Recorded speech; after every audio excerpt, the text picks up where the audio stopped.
అధిక బరువు అనేక సమస్యలకు కారణం. సాహితీ యోగా ఆన్లైన్ క్లాసులో జాయిన్ అవ్వండి.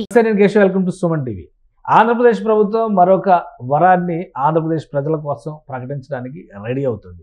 రాష్ట్ర కేబినెట్ మీటింగ్లో కీలకమైనటువంటి సూపర్ 6 పథకాలపైన చర్చ జరిగింది. ఏ పథకాలను ఎప్పటి నుంచి ప్రారంభించాలనేటువంటి ఒక క్యాలెండర్ను కూడా రూపొందించాలని రాష్ట్ర ప్రభుత్వం నిర్ణయించినట్టుగా తెలుస్తుంది. మరోవైపు నుంచి అనేక అంశాలపైన కీలకమైన నిర్ణయాలను తీసుకునేటువంటి క్రమంలో కేబినెట్లో విస్తృత చర్చ జరిగింది. ఈ అంశాల సారాంశం ఏంటంటే రాష్ట్రానికి సంబంధించి సూపర్ 6 అమల్లో భాగంగా కొత్తగా అమల్లోకి రాబోతున్నటువంటి పథకాలు ఏంటి ఒకసారి విశ్లేషించే ప్రయత్నం చేద్దాం. మనతో పాటు అనలిస్ట్ చంద్ర శ్రీనివాస్ గారు. నమస్కారం. కేబినెట్ మీటింగ్ పండగ అయిన వెంటనే పైగా సీఎం గారు దావోస్ టూర్కి వెళ్తున్న దానికి ముందర జరుగుతుంది.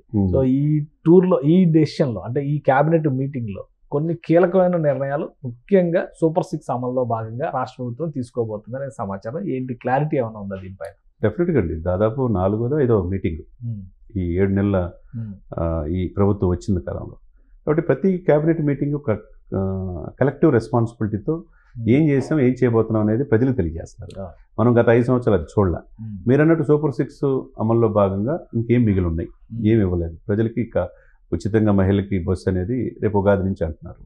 ఇకపోతే రైతులు మార్చి నెలాఖరు నుంచి స్టార్ట్ అవుతుంది. ఇకపోతే గీత కార్మికులకి 10% ఇస్తామని చెప్పన్నారు ఈ మధ్య ఉన్న దాంట్లో. తర్వాత ఇక ఎక్సైజ్ ఈతో పాటు రైతులకి భరోసా, రైతు వాళ్ళకి ఏవి రాయితీ ఇవ్వబోతున్నారు అనేది ఒక పాలసీ. ఈ అన్నిటితో పాటు అంటే ముఖ్యమైనది ఏంటంటే మనం నిన్న కూడా డిస్కషన్ చేసుకున్నాం. 7 మాసాలు 5 లక్షల కోట్ల పెట్టుబడులు ప్రభుత్వ ప్రైవేట్ భాగస్వామ్యంలో వస్తున్నాయి. అది మోదీ గారు అనౌన్స్ చేసిన 2,08,500 కోట్లు కావచ్చు, ఏదైనా కావచ్చు.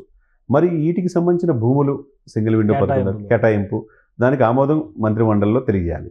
మరి ఇమీడియట్గా తెలియజేస్తే వాళ్ళ పనులు వాళ్ళు స్టార్ట్ చేసుకుంటారు.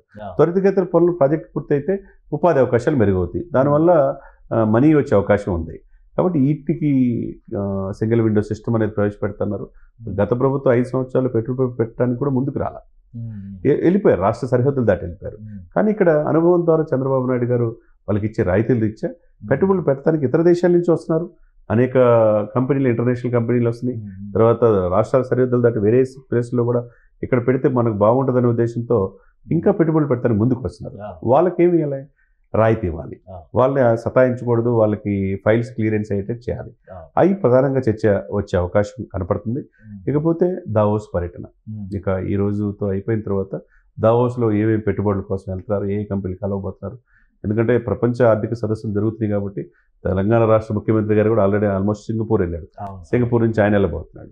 ఇక్కడ చంద్రబాబు నాయుడు గారితో పాటు లోకేష్ మిగతా అధికార యంత్రాంగం వెళ్ళబోతుంది. ఎందుకంటే ఆయన రాష్ట్ర రథసారథి కాబట్టి ఆయనతో పాటు ఐటీ మినిస్టర్గా మొన్న కూడా మనం చూసాం. ఆయన్ని కలిసి ఎలన్ మస్క్ని కలవటం కావచ్చు, ఆటోమొబైల్ ఇండస్ట్రీతో పాటు రెన్యూబుల్ ఎనర్జీ కోసం ఆయన మిగతా కంపెనీలు గూగుల్ని, సత్యనాథల్ని కలవటం మనం చూసాం. ఏదేమైనా కానీ పరిశ్రమలు రావాలా, పెట్టుబడులు పెట్టాలి, ఉపాధి అవకాశాలు మెరుగుపడాలి, ఈ అస్తవ్యస్తమైన ఆర్థిక వ్యవస్థ గాడిలో పడాలి. ఇవన్నీ జరగాలంటే మనం అక్కడ అంతర్జాతీయంగా జరిగే సమావేశాలు పాల్గొని పెట్టుబడులు రావడానికి ఆకర్షించే ప్రయత్నం చేయాలి. ఆ ప్రయత్నం చేసినప్పుడే విశ్వాసం ప్రజల్లో మెండుగా ఉంటుంది. కేబినెట్లో ఇంకొక కీలకమైన చర్చ పోలవరం ప్రాజెక్టుకి సంబంధించి రేపటి నుంచి పనులు ప్రారంభం, దాని మీద క్లారిటీ వస్తుంది. డెఫినెట్గా అండి. ఎందుకంటే నిధులు త్వరితగతిన నిధులు ఎప్పుడైతే విడుదల అవుతాయో, గతంలో చూసాం మనం 5 సంవత్సరాల్లో 2 మంత్రులు మారారు కానీ పోలవరం పూర్తి కాలేదు. మరి ఇప్పుడు ఉన్న మంత్రి కూడా అర్థం కాలేదని చెప్పారు. అర్థం కాలేదు ఆయన అంబటి రాంబాబు అసలు అర్థం కాదనుకోండి. అంతకుముందు అనిల్ యాదవ్ ఆయన ఇష్టం వచ్చిన మాట్లాడు. ఇకపోతే ఇప్పుడున్న ఆయన is suitable person, perfect person Nimmala Ramanaidu. ఆయనకి దాంట్లో సంక్రాంతి పండుగకి వెళ్ళి వ్యవసాయం చేసి ఇప్పుడు ఖాళీ దొరికింది అన్నాడు. ఆ ఒక్కరోజు తప్పితే మన కనుక బుడమేరు పొంగినప్పుడు కూడా చూసాం. ఆ గండ్లు పూడ్చడానికి రేయి బోగలు అక్కడ కష్టపడ్డాడు. కాబట్టి ప్రాజెక్టు పూర్తిగా ఆయన 2 మాసాలు ఇంజనీర్లతో మాట్లాడి తెలుసుకున్నాడు ఎక్కడ ఆగిపోయింది, ఎక్కడ పూర్తి చేయాలా, ఇతర దేశాల నుంచి ఇంజనీరింగ్ పూర్తి చేసి త్వరితగతిన పూర్తి చేయాలా. సెంట్రల్ గవర్నమెంట్ కూడా 2027 డెడ్ లైన్ పెట్టేసింది. మీకు ఏ నిధులు కావాలంటే మేము ఇస్తాం, మీరు పనులు త్వరితగతిన పర్యవేక్షణ చేయమని. కాబట్టి 15,000 కోట్లు మనం కేటాయించడం, మళ్ళీ అవసరమైతే ఇస్తానంటాం. కాబట్టి డబ్బులకు ఆల్రెడీ సంక్రాంతికి ప్యాకేజీకి సంబంధించి బాధిత కుటుంబాలకు అన్నిటికీ డబ్బులు ఇచ్చారు. ఉత్సాహభరితమైనటువంటి అంశం వాతావరణం. కాబట్టి ఏ ఈవెంట్ పెట్టకుండా అకౌంట్ లో డైరెక్ట్ డబ్బులు వేశారు. ఇప్పుడు ఆంధ్రుల జీవనాడి పోలవరం పూర్తి అయితే 1,00,000 ఎకరాలకి సాగులోకి వస్తాయండి. ఈ నీళ్లు సముద్రంలో కలిసిపోకుండా సస్యశ్యామలంగా పంటలు పండి రైతులు వాళ్ళ ముఖాలు చిరునవ్వు ఉంటుంది. అది ఈ ప్రభుత్వం తీర్చగలదు అనే నమ్మకం కలుగుతుంది. పోలవరం ఫస్ట్ ప్రయారిటీ ఉంటుంది.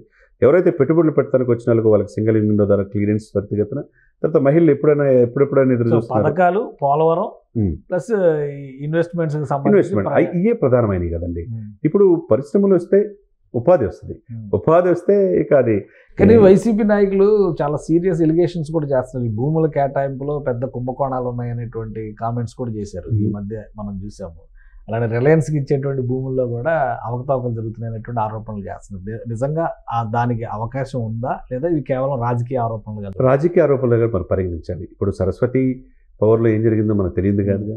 కొండలు, పొట్టలు, గోనలు, అడవి భూమి కూడా, ఎస్ఐన్ భూములు కూడా ఆక్రమించుకుని తెలియదా? సహజ వనరులు కూడా దోచేసింది. రైతులు కూడా బెదిరించి తీసుకుంది మనకు తెలియదా? తెలియని అంశం. అదే సమయంలో గ్రీన్కో కూడా వైసీపీ హయాంలో శాంక్షన్ చేయబడింది. 12,000 కోట్లు ఆల్రెడీ పెట్టుబడులు పెట్టారు. ఇంకో 20,000 కోట్లు పెట్టుబడి పెట్టడానికి ఏషియాలోని బిగ్గెస్ట్ అదే ప్రాజెక్ట్ మళ్ళీ పవన్ కళ్యాణ్ గారు చూసి సర్టిఫై చేశారు కదా. మనం దాన్ని ఏంటంటే మీరు ప్రభుత్వం చేసింది ఏమి కాదంటలా, కానీ చిన్న చిన్న లోపాలు ఉన్నప్పుడు, అంత పెద్ద ప్రాజెక్టులు ఉన్నప్పుడు అటవీ క్లియరెన్స్ ఉంటే అది చేయొచ్చు. 40 ఎకరాలు తేడా ఉంది. అది సెంట్రల్ గవర్నమెంట్ పరిధిలో ఫారెస్ట్తో మాట్లాడతాం. ఇటువంటి ప్రాజెక్ట్ రావటం, కష్టపడి వచ్చిన గ్రీన్ కొని అక్కడ ఏం ఆపలేదుగా. కాబట్టి అది చూడాలి. అభివృద్ధికి ఏ విధంగా జరిగిన చోట యాక్షన్ తీసుకోవాలి. తప్పు లేని చోట వాళ్ళే ప్రశంసిస్తారు. డెఫినెట్ గా. ఇప్పుడు మీకు కొండలు తొలిచి మీరు ప్యాలెస్లు కట్టుకున్నారు, తప్పు జరిగిందని ఒప్పుకున్నారు 500 కోట్ల ప్యాలెస్ అని. తర్వాత విజయసాయి రెడ్డి గారి కూతురు మీద 5 స్టార్ హోటల్ కడుతుంటే ఆపేశారుగా సుప్రీంకోర్టులో. తప్పు జరిగింది. చివరికి అటవీ ఇప్పుడు భూములు ఎండోమెంట్ ల్యాండ్స్ కూడా ఏం జరిగింది విశాఖపట్నం చూసాం కదా, ఆగిపోయింది. స్కామ్ అంటున్నారు. ఇవన్నీ పోతే ఇక మీరు తీసుకున్న సరస్వతి పవర్ ల్యాండ్స్లోని ఎంత జరిగిందో మనకు తెలిసింది. కాకపోతే మీరు చేసే తప్పులకి దాన్ని కప్పిపుచ్చుకోవడానికి ఇప్పుడు నేపం వేసినంత మాత్రాన ప్రజలు తెలియగలరు. వాళ్ళు ఏందనేది కూడా తెలుసు. కాబట్టి వీళ్ళు ఎవరికి ఏమి ఇవ్వాలి, ల్యాండ్స్ ఏ విధంగా ఇవ్వాలి, ఎవరు ముందుకు వస్తున్నారు, ఆ పరిశ్రమలు పెడితే ఎంతవరకు ఉపాధి కలుగుద్ది అనేది అతి చూసే ఎవరు వస్తున్నారు అనేది మనం చెప్పుకోవచ్చు. రైట్.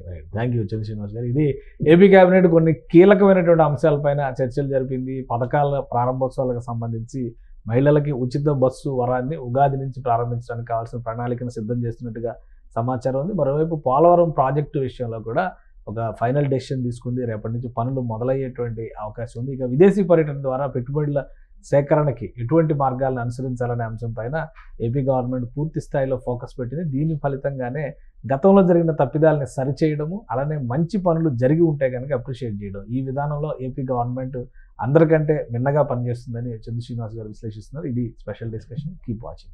సుమన్ టీవీలో మీ పర్సనల్ అండ్ బిజినెస్ ప్రమోషన్స్ కోసం కింది నెంబర్కి కాంటాక్ట్ చేయండి.